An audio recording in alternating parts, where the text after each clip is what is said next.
Welcome to No Crime, No Time. I am RD, also known as Rubberducky. Your screen is black because this is a blackout series. So it will be nothing but a black screen, just me taking the time to chat with you. So I would recommend, if you have not viewed the blackout about the RAV4, that would be an important one to watch because we're going to get a little bit into the RAV, as well as the blackout regarding the body measurement dig site will also be referred to this a little bit. So you might want to check those out before you go any further. However, if you're ready to go, I'm ready to go. Let's get rolling. If you want to check out my other channel, that is 11:11 Space Tarot. So hopefully I'll see you over there. Now, we left off last time talking about the fact that Teresa Halbach had a cousin named Carmen Boutwell. Now, the reason that Carmen is significant is because of the timing of her death. Carmen lived in Mishka, approximately 11 miles from Two Rivers, where Teresa was last seen. Both girls were last seen on October 31st, 2005, approximately 11 miles apart. Carmen's timing of death was, she was found dead November 3rd in the morning at 8 o'clock. Teresa was also reported dead on reports on the same day, November 3rd, 2005. Now keep in mind, Pam Sturm does not find the blue RAV until 2 days later on 11/5. So let's look at these two girls. They're related on their father's side, so there's no mitochondrial DNA connection. They're related through marriage. However, they're both brown, short brown hair, brown eyes, 5'6", 135 pounds, and Carmen is 24, Teresa is 25. As we really look into the situation of Carmen, okay, Colburn makes a call into dispatch after he learns of a death of a young Mishkat woman. And he's double checking to see if it is, quote, Teresa Halbach.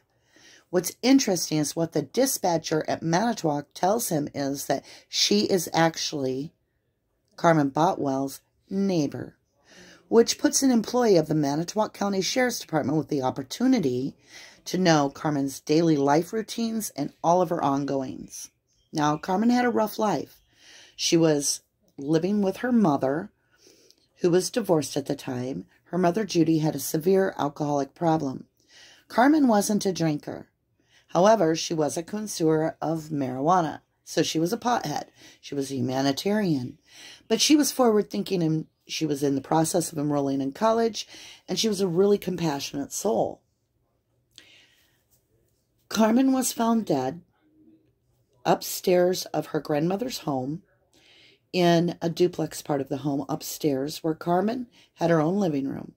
She was slumped over in front of the stereo, and she had a cherry Pepsi in her hand when her roommate found her. A cherry Pepsi. So you really have to look at this and go, where have we heard of a cherry Pepsi before? That seems really, really important.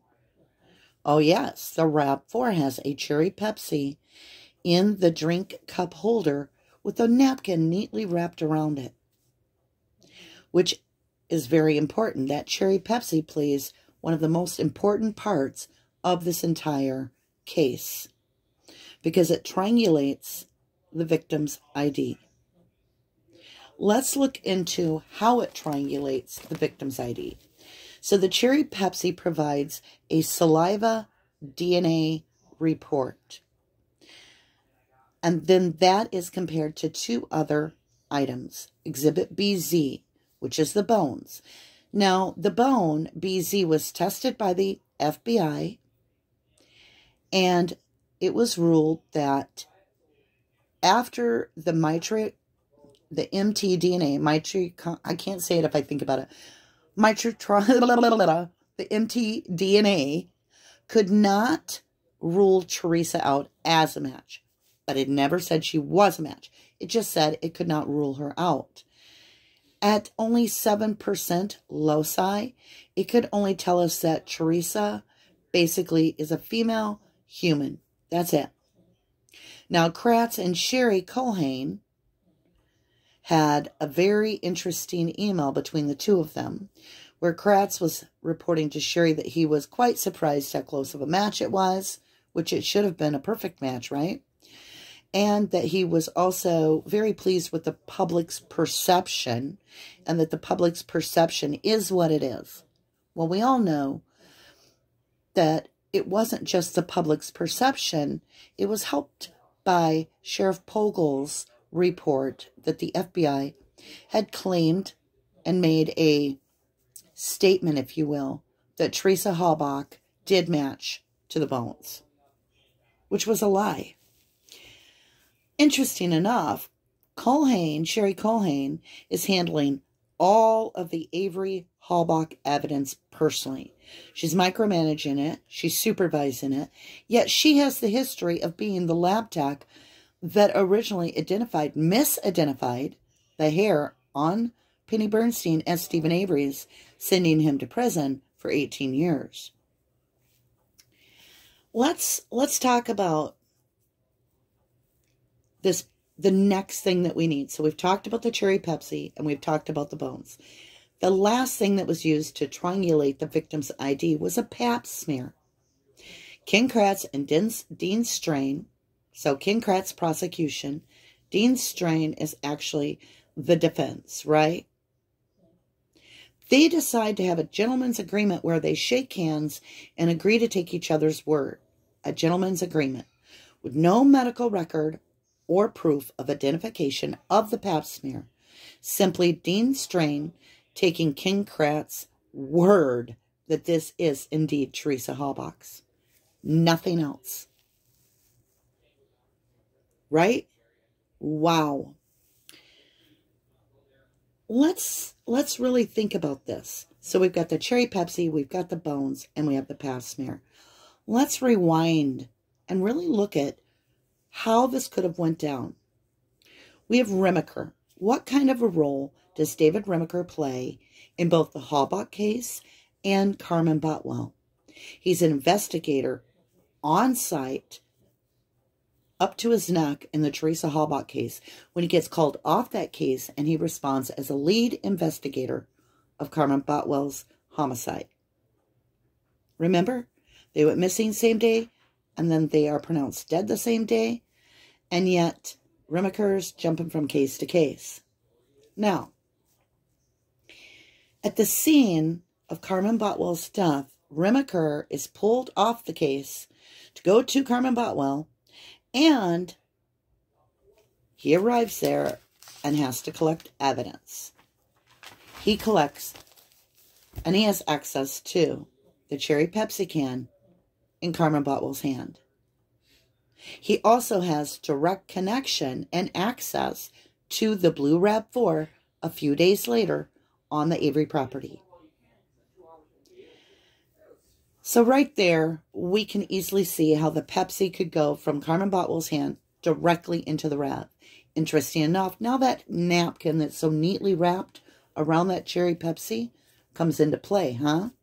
Kind of protects you from leaving fingerprints, if you will. Okay, let's jump ahead to the bones. Remiker is entering the scene where Judy Boutwell is finding out about her daughter's death, when he declares that the daughter has died of an overdose without any medical personnel examining her, no coroner determining this. The body hasn't even been examined, and he is already informing the mother that Carmen has overdosed. How did he know that? Because it did turn out later, through autopsy, that she had taken, for the first time ever, methadone that was in her system, which killed her. How did he know that it was methadone? Okay, How did he know it was an overdose? If he didn't know it was methadone, he sure the hell did know it was an overdose because he told her. It's like always this case is just a little out of time, right? Well, they're out of time, all right. Here we go. Remiker then informs the mother that law enforcement will handle the arrangements of the funeral for her daughter. Law enforcement is going to handle the funeral arrangements for Carmen Boutwell. Hello, what in the hell? Okay, fine. He then continues to inform Judy Boutwell that Carmen is going to be cremated. Why is this being determined while this mother is in her most vulnerable position and probably hysterical over her daughter's death? Her daughter is only 24 years old.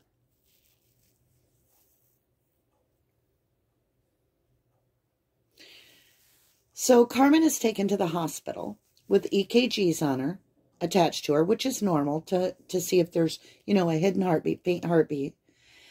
And she happens to be on her menstruation cycle. So that provides a lot of blood for them to collect if necessary.